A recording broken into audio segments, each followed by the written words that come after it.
my name is Cynthia. I'm 28 years old. The sun beat down mercilessly, sweat stinging my eyes as I staggered across the yard, blood trickling from a gash on my head. Ratchel, my mother-in-law, laughed cruelly, pointing at me like I was a fool. My hands shook as I dialed an ambulance, only for her to snatch my phone. "You call for help? Pathetic," she hissed, dragging me toward her car. Relief twisted into terror. She wasn't taking me to the hospital. Heat and fear pressed in, and the world tilted violently. Where was she taking me? The day had started with a brightness that felt wrong, a kind of heat that warned something terrible was coming. As I stood outside covered in dust and sweat, all I could think about was how much I despised my mother-in-law, Ratchel. She stood there laughing loudly, pointing at my head as if my pain was some kind of joke for her amusement. A moment earlier, I had collapsed from heat stroke while struggling to clean the huge yard under her strict orders. As I fell, my head struck a garden rock and warm blood began trickling down my face, sticking to my hands as I tried to touch the wound. My vision blurred,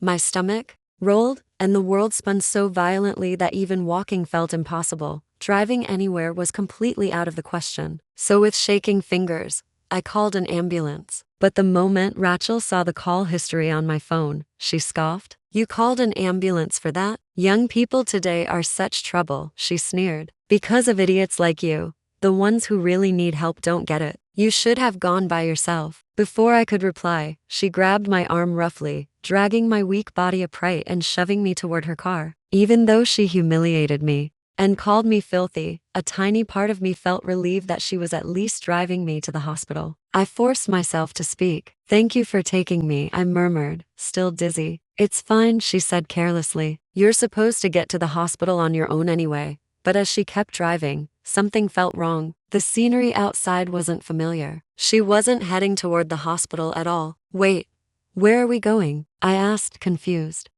My name is Cynthia. I'm 28 years old and I work as an office clerk on weekdays. My life had been very normal until all of this began. One quiet evening, while I was relaxing and watching TV, my phone rang. It was my friend Kella, the one who moved to this town with me from our hometown. "Cynthia, are you free after work next Friday?" she asked.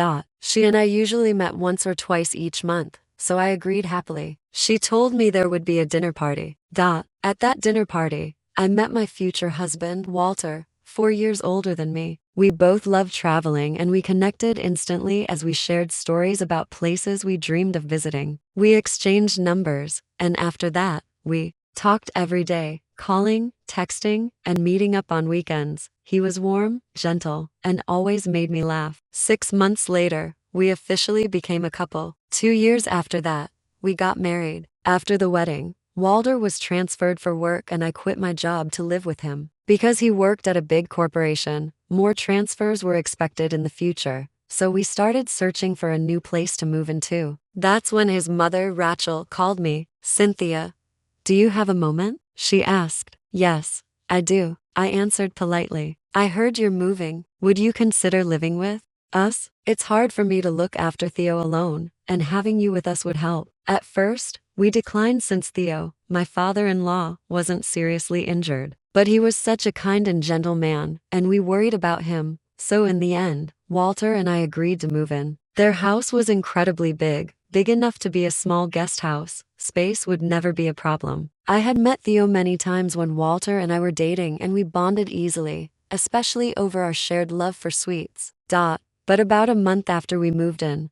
Theo suddenly fractured his leg after dropping a heavy object on it. He needed surgery and a 6-month hospital stay. After completing the paperwork and bringing his clothes to the hospital, I returned home and found Ratchel standing at the entrance. "I'm back," I said gently. "I'll start making dinner right away." Instead of her usual calm face, she glared at me sharply. "How long did that paperwork take? Your slowness is maddening." I froze. I didn't understand what had changed. "Well, why are you still standing there?" she snapped. "Move and make dinner." From the moment Theo was hospitalized, Ratchel changed completely. The kindness she once showed disappeared overnight. At first, I thought she was just stressed, but soon I realized this was only the beginning. When Theo was home, she handled breakfast while I prepared lunch and dinner. But now that he was gone, she dumped every responsibility on me, cooking all meals, cleaning every part of the huge house, and handling all chores without a break. Ratchel stopped lifting a finger. She spent her days watching TV or sleeping, and whenever she was awake,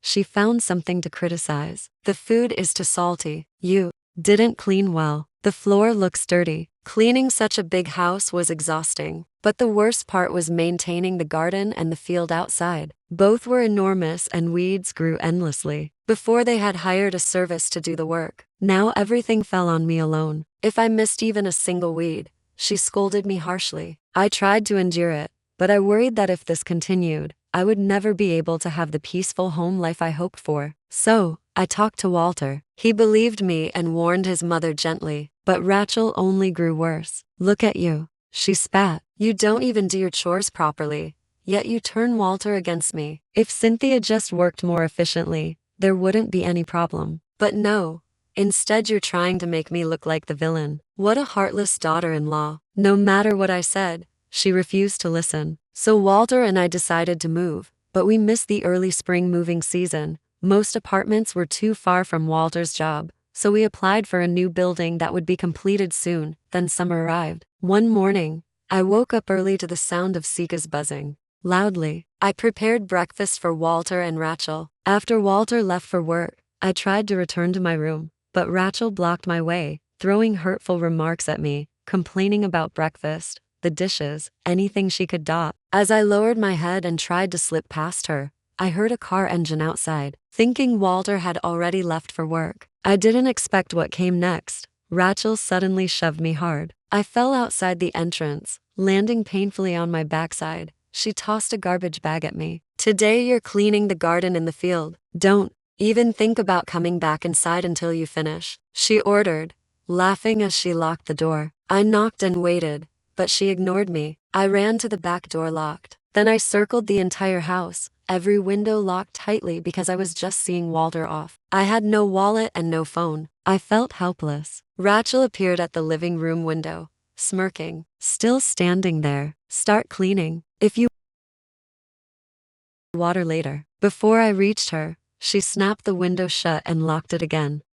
Left with no choice, I began pulling weeds under the blazing sun. The cicada screamed all around me and sweat dripped endlessly from my face. After some time, Ratchel left the living room. I moved to a spot where she couldn't see me and thought hard about what to do. If I stayed in that heat too long, I might get heat stroke. I considered asking neighbors for help, but everyone would be at work or at their own fields. There was almost no shade left, and soon, the sun was directly above me, burning my skin. I forced myself toward the living room window and knocked desperately. Ratchel opened it with an annoyed face. What's this? You spent 3 hours and only did that much. In the cruel heat, I begged her for water, for a hat, for anything, but she only laughed. Fine, if you want water so badly, pull out that big weed near the garden stone. After that, I'll give you some. My throat felt like it was burning. I walked toward the garden stone, squatting down, even though nausea twisted my stomach. I tried to push through it,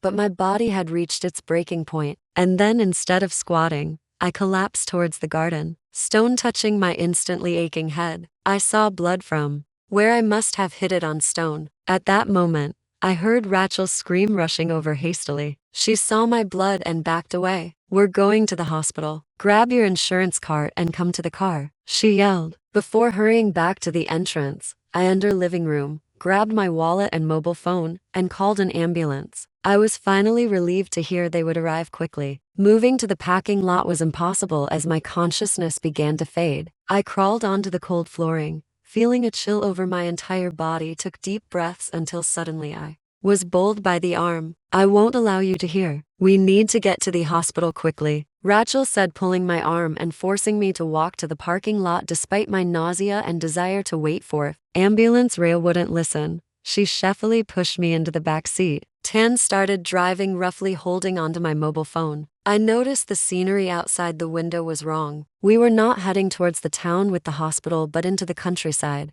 with fields and paddies. Minutes later, Rachel stopped the car and dragged me out surrounded by fields. With no on due to lunchtime, Rachel's ugly smile grew as she forcibly took my tightly gripped mobile phone. Young people these days call an ambulance for a little blood. Have you ever thought about what the neighbors will say if they see an ambulance in front of the house nowadays? Idiots call ambulance for ridiculous reasons, putting those horribly need help at inconvenience. Such a foolish daughter-in-law needs to be disciplined. Walk to the hospital and didn't be so spoiled, she said, taking my mobile phone and putting it in her pocket. She dragged me nearly powerless towards the fields with only the rice paddies below and no one in sight. Please stop, I begged despite my desperate epaulettes. Ratchel only laughed with a nasty smile, saying nothing. She pushed me with her might. I felt pain surging throughout me from the impact, satisfied with my moans. Riddle laughed and got Beto the car without looking back. Wait, please wait, I cried, holding my king head, but all that receded was the sound off the engine as Ratchel left me in the fields and drove away. I closed my eyes to escape the piercing suite without a phone to call for help and no ambulance expected to come to such a remote place. I felt hopeless. Being in a field below the road level meant no one could see me. The thought of possibility was my last before consciousness stirred black. My eyelids fluttered open, ringing a white ceiling into view. Looking around, I saw the clean bed and realized I was in a hospital. Walter spoke to Walter, who sat beside the bed holding my hand and laying face down. Walter quickly lifted his head. Cynthia, I'm so glad you're awake. He huge meteors in his eyes. He had stayed by my side the whole time I was unconscious. Gumpus. Walter explained why I hadn't died, but I fainted from heat stroke. Luckily, the owner of the paddy field, who had come back early for lunch, found me. They called an ambulance and a panic. I was in a dangerous condition and was taken to a nearby large hospital where my life was savage. Hearing the hospital's name, I realized that it was where Theo was hospitalized. Thea had come to check on me several times, worried, so I thought I'd thank him later. My thoughts turned to Ratchel. Walter, what about her? Walter gripped my hand tightly and began to speak with a face. Rachel, seemingly unaware of Fanny, had returned home and tried toned the ambulance away, claiming she knew nothing when it arrived. Suspicious emergency services personnel were inquiring if Rachel might be the perpetrator of a prank call when suddenly the door opened. Ma, what happened? Why is there an ambulance parked at our house? It was Walter Hode rushed in. He was supposed to have a day off but had gone to work due to an unavoidable task and had returned home, as planned, in the early afternoon. The emergency services explained that the had come to the house. In response, a call about someone with heat stroke symptoms and bleeding from the head, but since the caller was nowhere to be found, they were speaking with Ratchel. Surprised by their ominous tone, Walter immediately called my phone. At that meant Ratchel, sweating and smiling nervously, grabbed Walter's arm. I remember now, shopping. I said I was going out for lunch supplies, so she should be back soon, right? Walter was not the only one who felt suspicious. Sir, please call your wife, said one of the emergency services personnel. Didn't you hear she'd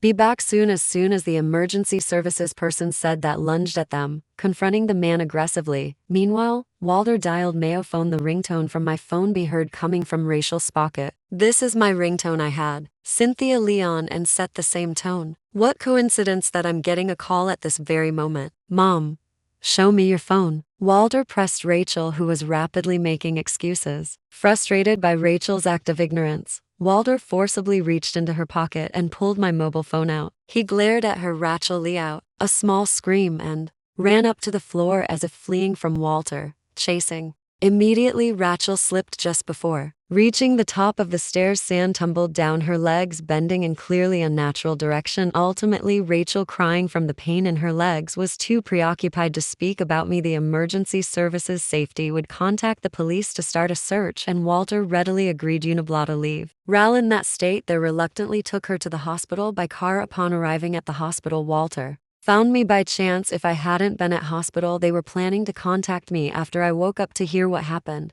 But finding me by chance, Walter left Ratchel to the doctors and stay my side the entire time. Cynthia, I'm sorry. I never thought Mom could do something like this. She's mean, but not violent. Not like this.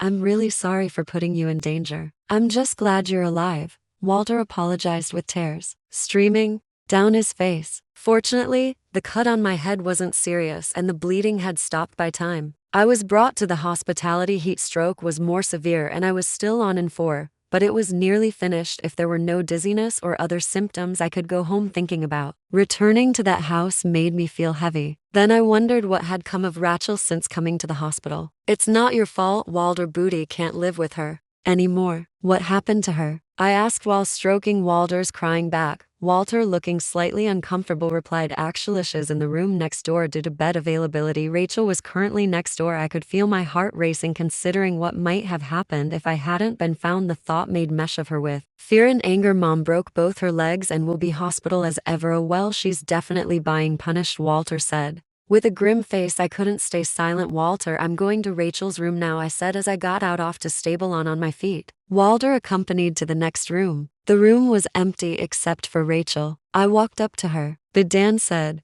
"What a terrible sight. Do you understand a little now why someone might want to call an ambulance?" I glared at her upon seeing me. Ratchel spat out, "You look well enough." It must have been an act, and refused to even make eye contact. Unable to contain my anger, I torted, "I'm only well because an ambulance was called right after. If not, might not be here today." Meeting Yano, "I see you have no remorse for what you've done. I will sue you. Be prepared." Drell hurled insults, calling me a failure of a daughter-in-law, and screamed, "I won't allow you to sue me." Booty ignored her and left the room. I was discharged the next day. I immediately went to view a new apartment I had applied for and decided to move in this day. We packed our things without any rush and moved out of Rachel's house. In the meantime, Walter had hired a lawyer and arranged to sue Ratchel. When went to Rachel's room with the lawyer, looked shocked at first, but then begging to scream in anger. "Do you even realize what you're doing? Is it so wrong for a young person to clean the garden? Getting heat stroke was your own falsely. It's tough to sue without evidence of what happened before Cynthia collapsed," the lawyer said, but waived the call history from Cynthia's phone requesting an ambulance. After that time, we saw Mom with Cynthia's phone. Nato mentioned Say's blood in Mom's car. We wetland to pursue these points in the suit. Shocked by Walter's cold words, Ratchel broke down crying, hurling insults at me. "Say whatever you want, but be prepared for additional compensation for slander or defamation," I said firmly. Leaving Ratchel crying helplessly, we left rest to the Lear and moved to our new apartment, enjoying a peaceful life just for the two of us. 3 months later, Ratchel called. No one had provided Ratchel with a mobile during her hospital stay, so I had forgotten to block her number. See, Walter nodded. I hesitantly answered the call. "Why is nobody home? This is your house, right? Come back home with your son, Theo. And I have injured our legs. We need Sean to take care of us. Even Sony is dumb, as you should understand that it's a wife's duty to care for her, right?" Just as Walter was about to yell, we heard Ratchel laughing over the phone and returned the money. Eileen quickly complaining about compensation after borrowing from your prince. "I never understand what goes through the mind of a stupid woman. I'll have to properly educate you again on that rotten mindset." Even though I took a few seconds to absorb Rachel's words, I still had no idea what she was saying from what Rail continued to say. It seemed that she thought the compensation pay me was money. She lent me, confused by Rachel's words. Walter grabbed the phone. "The only one with a rotten mind and attitude here is Mom. Want nothing to do with you anymore. Didn't ever come back. Don't ever meet you a Sagan. Look up the meaning of compensation in a dictionary. Stay out. 04 lives forever," he yelled before hanging up and immediately blocking her number. Walter even deleted Ratchel's contact information. 3 had settled with Ratchel throughout compensation. I decided to report their actions to the police. It turned out Ratchel was already being sued by the owner of the rice field. My fall had disrupted the rice planting significantly, affecting the harvest and damaged the pump used to manage water in field. The owner was furious. Ratchel, having paid me compensation, was nearly broke and unable to repay her debts. That's why she demanded the money back from me, but it was no longer my concern. I had visited the owner with a fruit basket as an apology, but they laughed it off, saying the person who pushed me was blame. Eventually, Ratchel had to take out a loan to pay a settlement to Theaner and was working hard to repay it. Rachel was also facing divorce from Thean, had been kicked out of her home. She never changed her view of me as the one woe took her precious son away. It see me getting along well. She mercilessly tasked me with chores. Vi was hospitalized trying to teach Melisande about who held the upper hand. As a result, her actions almost led Tom and slaughter, causing even Theo to disarm her after the division of property. Theo sold the family home and moved to Ratchel without a B. Now struggles throughout her days in a terrible state. Shay's still looking for Theo, but she will never find him because he is now living with us. We're staying together until Theo decides on his next place without letting Ratchel know. Of course, Theo has been discharged from Adel Hospital and has improved enough to go for daily walks as part of his rehabilitation. His everyday activist slowed down a bit, but he does live and care. So, we chosen to stay close and watch over him. Theo and I continue to have a great relationship. And for a change of scenery, we often goon trips or dine out together on our days off. If you think you can survive the darkness she's about to drag me into, read on and hold your breath.